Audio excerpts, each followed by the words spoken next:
पर चलो यहाँ तक कहे तो बात भली, पर कहीं तो कह देते हैं कि तू पकड़ लेना बयान का धागा, तू तरेगी तेरे पीछे तर जाऊंगा, तो ऐसे भी कह देते। पर वो बेचारा भला था कि तू करती है तेरे को रोकता नहीं, पर वो बेचारी दुखी रहती कि भगवान कृपा करो, इनको भी भक्ति दो तो मैं सौभाग्यवती हूँ।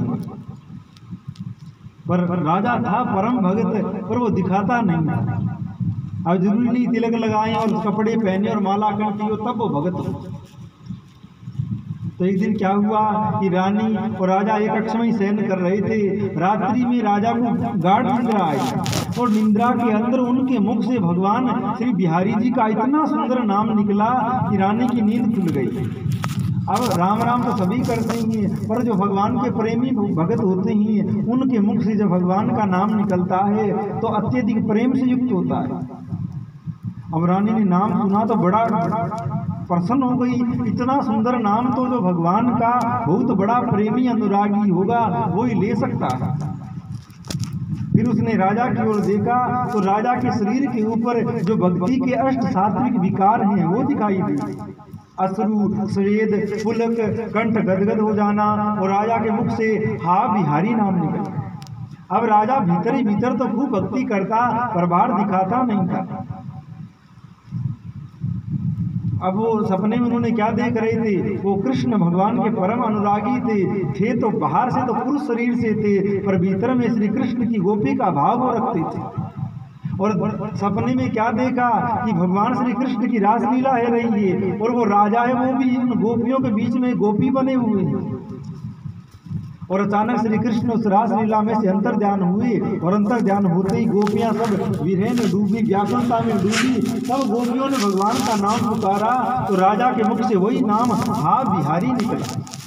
और रानी ने जब राजा को छुआ तो वही विकार रानी के अंदर भी प्रवेश कर गया। अब रानी के अंदर भी ठाकुर जी के वो अष्ट सात्विक विकार प्रकट हुए।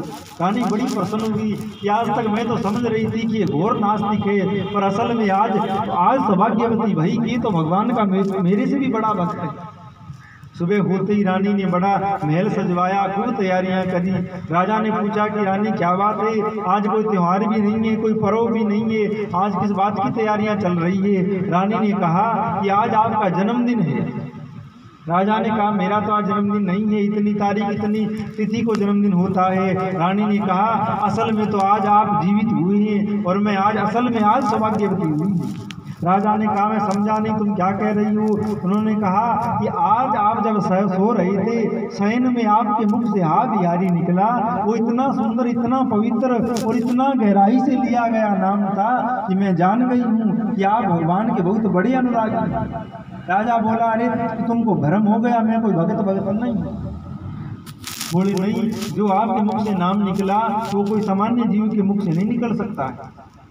आपकी भक्ति में जान गई हूँ, आप भगवान के छुपे हुए भक्त हैं। राजा ने बहुत मना किया। रानी ने कहा भगवान आपकी पत्नी हूँ, आपके संग रहते हुए बहुत वर्ष हो गए, पर मैं अब जान गई हूँ आप भगवान के भक्त हैं। राजा को बड़ा कष्ट हुआ। उन्होंने कहा तुम सत्य कह रही हो। उसने कहा मैं आपकी सौगंध खाकर कहती हूँ आपके मुख से भगवान का नाम निकला। राजा इतना दुखी और इतना व्याकुल हुआ कि अरे अब तो लगता है मेरा तो खजाना ही लुट गया। भगवान की भक्ति बहुत कीमती रतन है, इसको हृदय में छुपा करके रखना चाहिए, हृदय में संजो करके रखना चाहिए।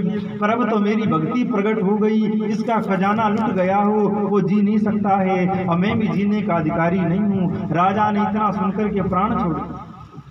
और वो भी सती स्त्री थी, उसने भी राजा के संग प्रणाम किया। तो भैया के ऐसे भी भक्त होते हैं। पर भगवान की बड़ी कृपा है आप लोगों पर, जो आप आकर के कथा में बैठे हो और भगवान की कथा सुन रहे हो। अब भगवान की कृपा कोई पता नहीं किस क्षण किस जीव पर बरस जाए, किस जीव पर कृपा हो जाए, कोई पता नहीं है कि केवल बालकों पर ही कृपा हो, केवल बूढ़ों पर ही कृपा हो, या केवल साधुओं पर ही कृपा हो। कोई जीव भाग्यशाली हो सकता है जिस पर भगवान प्रसन्न हो जाए और अपनी भक्ति का दान दे। पर वैसे तो भक्ति बहुत दुर्लभ है। भगवान शंकर भी स्वयं हाथ जोड़ करके बार बार वर मांग हूँ, हर्ष देव श्री रंग पद सरोज न पायनी भक्ति सदा सत्संग। भगवान शंकर स्वयं हाथ जोड़ करके कह रहे हैं, बार बार वर मांग हूँ, बार बार मैं आपसे वर मांगता हूँ। पद सरोज न पायनी भक्ति, आपके चरणों की मुझे भक्ति मिले, भक्ति और सदा सत्संग, आपका सत्संग भी सुनने को मिले।